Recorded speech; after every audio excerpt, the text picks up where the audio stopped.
constructing the Flow Hive 2 Western Red Cedar roof. So first of all, start with your pack out and just check abnormalities at all with anything at all. So it's all got laser cuts are nice, your Flow Hive logos in the centre, and everything's nice and straight. Holes in the correct spot, and just move on through the rest of the pack out, checking the same thing. Again, you're checking along these edges for any damage.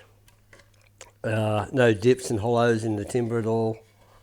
The holes in the similar spots.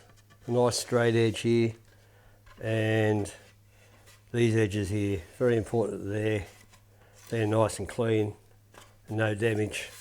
This is the ridge cap, somewhat different than the 6, but again, it's a flatter roof, so that's how that goes together there. And now your 2 side panels, again you put them together just to make sure that they're both the same height. There's no difference in height. That's pretty good, that one. That's pretty clean too. Nice, clean, laser cut.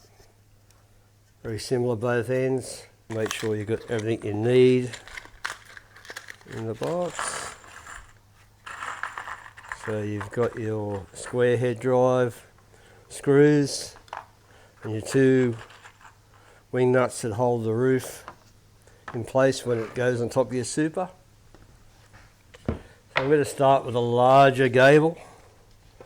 Just sit straight on the front. You can see there, when we pull the other end, it'll just pull in nice and square. So we'll make sure we really look at that at this next end. You can see now that it all slots in.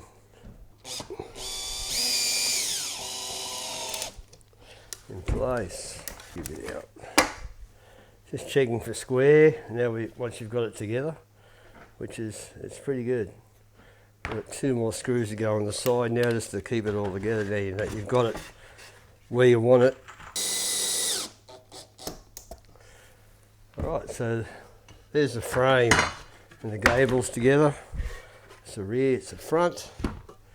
Now you look at your shingles, which we already checked out before, and they've got little locator spots here where the shingles just sit, and it keeps it sort of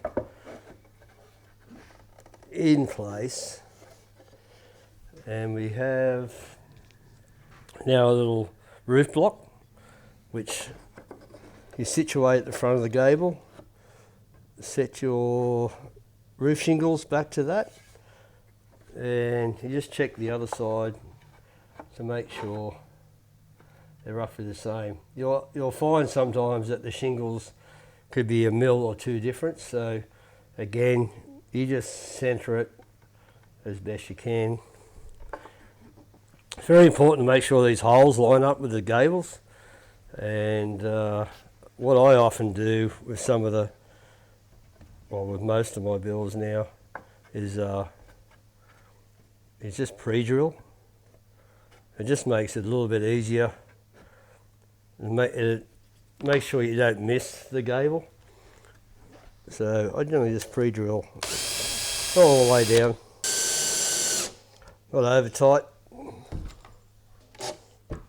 Yeah, not over tight. You can always hand tighten them. We've got a tool that generally comes with it, and this is it here. So after I've fixed it all off, I normally just go around and just hand tighten, so it doesn't over pull them. It doesn't pull them right through the cedar. Again, the same thing. Just checking that everything's right again. It should just slot straight into these slides. And again, you check your gaps. Once you get your gaps right, there you go. I also like to check the ridge cap before you've locked everything in, that it's going to sit in place. So the ridge cap is sitting nicely in there. You just push this forward so it meets the ridge cap. There's no gaps, so no moisture can come up from the bottom. And once you've done that and it's sitting to where you want it to, you screw off the second shingle. Right, now we've got the ridge cap to sink in. Again, I still like the pre-drill. Okay, let's have a look at some of the gaps. It's pulled in nicely on the front here now. Nice and tight with your gables and your ridge cap. The rear should be the same. It's pulled in nice. We can hand tighten a bit more if you want to adjust a few more things, and that's generally how I like to finish the job off. Okay, and then we've got our 2 wing nuts that secure the roof to the super.